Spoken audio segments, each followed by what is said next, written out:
Dahil meron at merong mga Pilipino na magsisiwalat kung ano talaga ang katotohanan. O di ba, may kasiguran. Ngayon ho, mga bossing, isa sa dinadali nila, ha, yung pader po.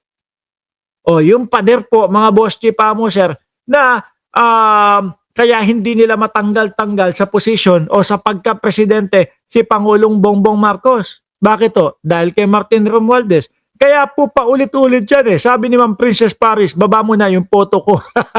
Inalis ko na po, no? Kaya ho paulit-ulit nilang binabanatan si Speaker Martin Romualdez eh. Ibinibintang sa kanya, kesyo daw siya ang promotor ng pagnanakaw ho. Kesyo daw siya yung isa sa pinakamalaking magnanakaw diyan sa Congress, mga bossing. Pero kung maalala nyo po ang ating Pangulo, may 4 na bill na gustong isulong. Merong 4 na gustong i-prioritize po, mga kababayan. Unang-una na nga po dyan. Yung pagpapakita lahat ng mga gagastusin ng Pilipinas, mga open bycam, etc. Di ba? Ano sabi ng mga Pilipino? Ang aga naman pamasko nito ni Pangulong Bongbong Marcos. Masyado namang ginagalingan ni Pangulong Bongbong Marcos. Paano yung mga susunod na mga presidente sa kanila? Di yari na. Diba? Ngayon, binabanata na lang ng binabanata si Martin Romualdez patungkol po doon sa mga pagnanakaw. Kaso mga bossing, yung isinusulong ni Pangulong Bongbong Marcos, June pa lang, June 27 pa lang po, 2025, nagbigay na po si Martin Romualdez ng pagpapakita ng pag-interes na i-open sa mamamayang Pilipino ang BICAM. Speaker Romualdez backs open BICAM proposal, vows stronger budget reforms into 20th Congress. Ang layunin po na ito, maging open sa publiko para walang makapagnakaw. Transparent lahat. Kaya nga ho ako nagtataka mga boss doon sa INC, yung kanila daw huling rally, no? Para daw po sa transparency. Ngayon sabi ko, kung kailan naman naging transparent ang gobyerno at kung kailan naman inilalatag lahat ng gobyerno, mga kababayan, sa kasisigaw ng transparency, parang mas bagay po yung pagsigaw nila ng transparency doon sa panahon ni dating Pangulong Duterte. Doon po talagang, kung maalala nyo, yung mga salin, hindi basta-basta o hindi agad-agad pwedeng makita ng mga Pilipino. Nagulat pa tayo, yung pagkakaupo po ni itong si Ombudsman Remulla, mga bossing. Nagulat tayo. Meron na palang desisyon kay Joel Villanueva. Ano po sabi ng Ombudsman? Secret decision yun na. Diba? Kasi tayong mga Pilipino, hindi natin alam, hindi man lang nila isinapubliko. At etong si Villanueva, mga bossing, ang ewan ko ba, biruin mo nabaliktad yung desisyon sa'yo. Nabaliktad at sinasabing hindi ka na sangkot doon sa isang krimen na yon o hindi ka na sangkot doon sa isang gawain na yun. Hindi man lang nagpa-party, hindi man lang ipinangalandakan sa atin na hindi nyo na pwedeng sabihin na ako ay sangkot dyan sa mga pidap-pidap na yan. Ligtas na ako. Okay na ako siya hindi. Tahimik yata. Wala man lang. Siyempre mga bossing, kung ako ang kandidato o kung ako ang isang nangangampanya, ilalatag ko yan sa inyo. Bakit? Makakabuti. Para sa akin yan Iisipin nyo, okay na si Mark Ramos. Hindi pala. Napatunayan na hindi kasali doon sa mga pidap-pidap na yan. Iboboto ko to kasi mahusay naman to. Pero yung kanila, wala. Di po ba? Ito, Ombudsman, latag, transparency.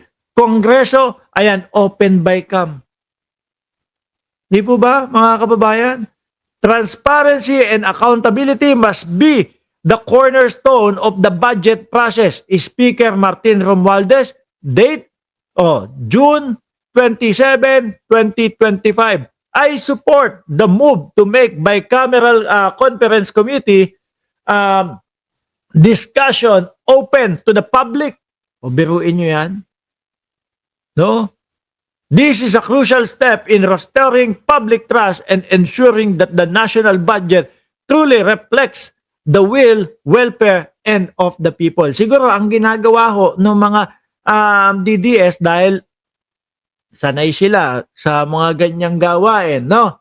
Na tipong, ay naku, kapag ka-open na yung bycam, paano pa tayo makaka-kickback or etc. etc.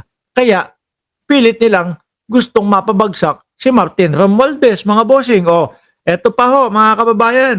No, isa pang patunay na talagang ang Kongreso po ay talagang isinusulong nila yung open bycam dati pa. O, On our commitment to opening the Bicameral Conference Committee proceedings, more specifically live streaming the BICAM. As early as August, even before the budget deliberations, the House leadership has already made pronouncements. correct. Rinig na po natin yan, ibinlag na din po natin yan, mga bossing. At eto nga po, talagang sabi ng Pangulo, maging priority itong mga ito. Pati yung anti-dynasty. With regard to opening and live streaming the BICAM. Congress will not merely pass a budget, Yan. it will reshape how government spends, saves, and serves. We will open the bicameral conference to civil society observers. Sabi ni Vicente Luna, 6576, puro lang gulo ang DDS, walang kwenta sila. Totoo ho. No? Dahil natatakot yung mga yan.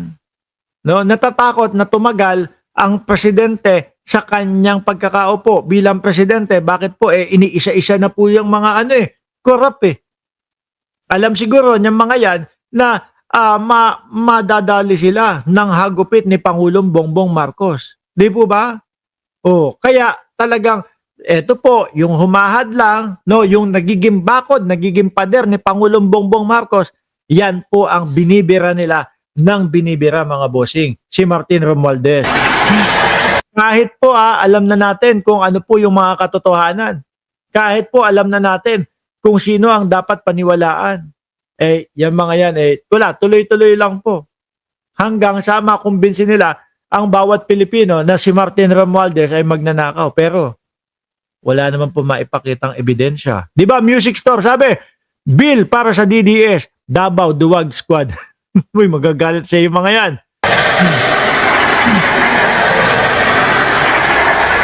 Following the President's lead, this is indeed a historic first because transparency is not just a value, it is a weapon against corruption. Okay, o di ba?